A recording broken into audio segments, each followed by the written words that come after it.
성부와 성자와 성령의 이름으로 말씀을 드립니다. 지난 40일 사순절을 보내고 오늘 우리는 부활절을 맞습니다. 사순절을 시작하며 우리는 죽음으로 초대받았습니다. 여러분은 다 기억하실 겁니다. 이마에 죄를 바르며 인생아 기억하라. 그대는 흙이니 흙으로 돌아가리라 라는 말씀을 마음에 심고 40일 사순절을 시작을 했습니다. 죽음을 연습하는 40일을 보냈던 것이죠. 지난 40일 동안 우리는 어떠한 죽음을 경험했고 연습했습니다.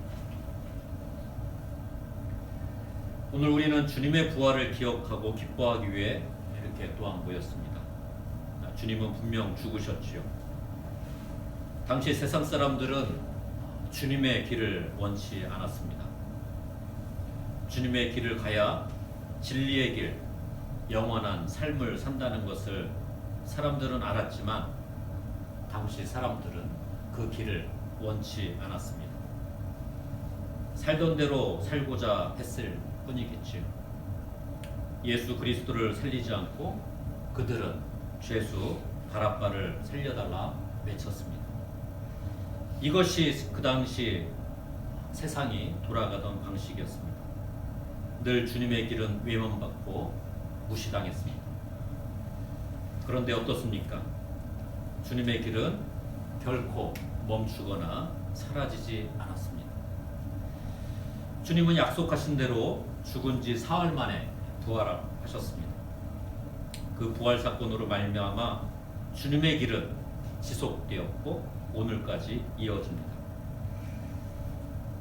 부활 사건은 그 자체로서 의미가 완성되는 것이 아닙니다.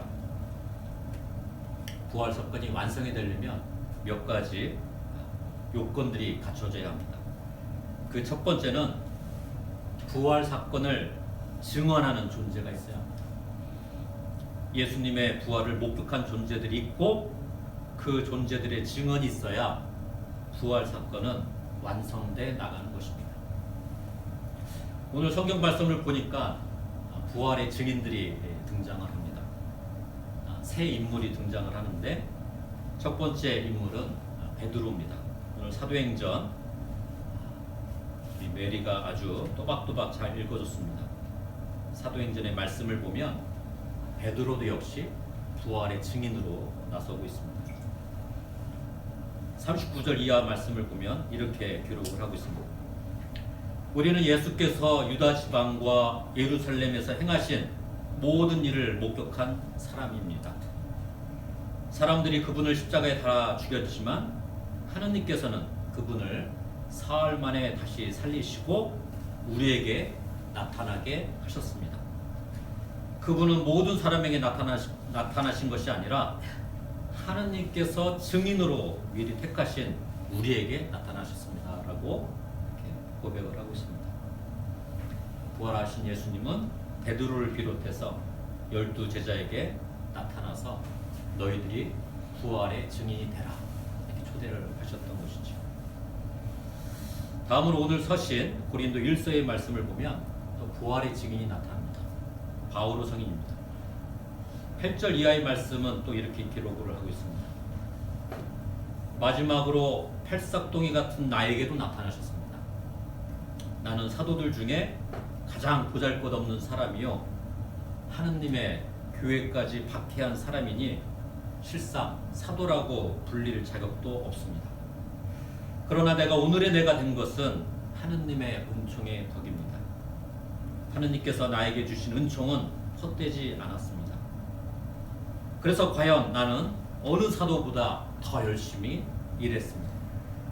그러나 이것은 내가 한 것이 아니라 나에게 주신 하느님의 은총으로 된 것입니다. 라고 바울은 고백하며 당신이 살아생전에 예수님 살아생전에 예수님을 만나지는 못했지만 부활하신 예수님을 바오로 성인은 만났고 그 증언자로 한평생을 살게 되고 유대 땅을 넘어 이방인들에게도 주님의 길을 전파하게 됩니다. 부활의 증인으로 초대받은 이는 여기에 멈추지 않습니다. 오늘 복음 말씀을 보면 한 여인이 부활의 증인으로 초대받고 있습니다. 그 여인의 이름은 막달라 여인 마리아였습니다. 오늘 요한복음 말씀을 보면 이렇게 기록해 있습니다. 안식일 다음날 이른 새벽이 일이었다. 아직 어두울 때 막달라 여자 마리아가 무덤에 가보니 무덤을 막았던 돌이 이미 치워져 있었다. 마리아가 무덤 속에 들어가 보니 예수께서 거기 서 계셨다. 그러나 그분이 예수님인 줄 미처 몰랐다. 예수께서 마리아에게 묻습니다. 왜 울고 있느냐? 누구를 찾고 있느냐? 하고 물으십니다. 마리아는 그분이 동산직인 줄 알고 여보셔요. 당신이 그분을 옮겨왔거든. 어디에다 모셨는지 알려주셔요. 내가 모셔가겠습니다. 이렇게 말하자 예수께서는 마리아를 부릅니다. 마리아야. 모습은 알아보지 못했지만 목소리를 그 순간 마리아는 알아봅니다. 그러면서 마리아가 예수님께 라보니 하고 말을 하지요. 이 라보니란 뜻은 선생님이여 라는 뜻입니다. 그리고 나서 막달라 여자 마리아는 제자들에게 가서 자기가 주님을 만나 뵌 일과 주님께서 자기에게 일러주신 말씀을 전하였다라고 성경은 기록하고 있습니다. 제일 먼저 주님의 부활을 목격한 존재가 12제자가 아닌 막달라 여인 마리아였습니다. 그녀는 12제자 명단에도 들어가지 못했던 존재였죠. 이 막달라 여인 마리아, 여러분들은 이 여인을 어떻게 기억을 하고 있습니까? 성경에는 이 막달라 여자 마리아를 7마리 귀신 들린 여인으로 기록을 하고 있습니다. 7마리 얼마 많습니까? 저도 동두천에 있을 때 9분의 할아버지를 모시고 사는 어떤 어머니를 만나게 됐는데 그 인생이 참 어떻게 표현할 수 없을 정도로 힘든 여정을 살고 있었습니다. 7마리의 귀신 들린 여인, 예수를 만나 고침을 받죠. 귀신을 쫓아냅니다. 그리고 그를 따라다닙니다. 비록 12제자 안에는 들어가지 못하지만 늘 옆을 몇 배 따라다닙니다. 그래서 성경에 보면 예수님께서 십자가병에 달려 돌아가실 때 그 옆자리에 막달라 여인 마리아가 있었던 것이죠.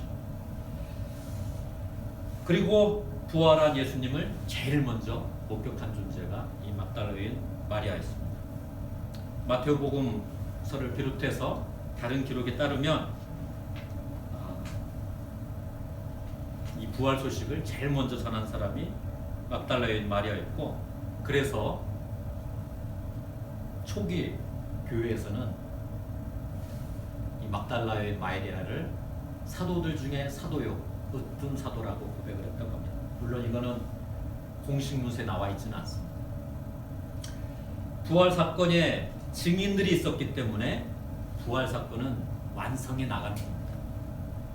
우리도 부활 사건의 증인으로 초대받았습니다. 초대받았나요? 네.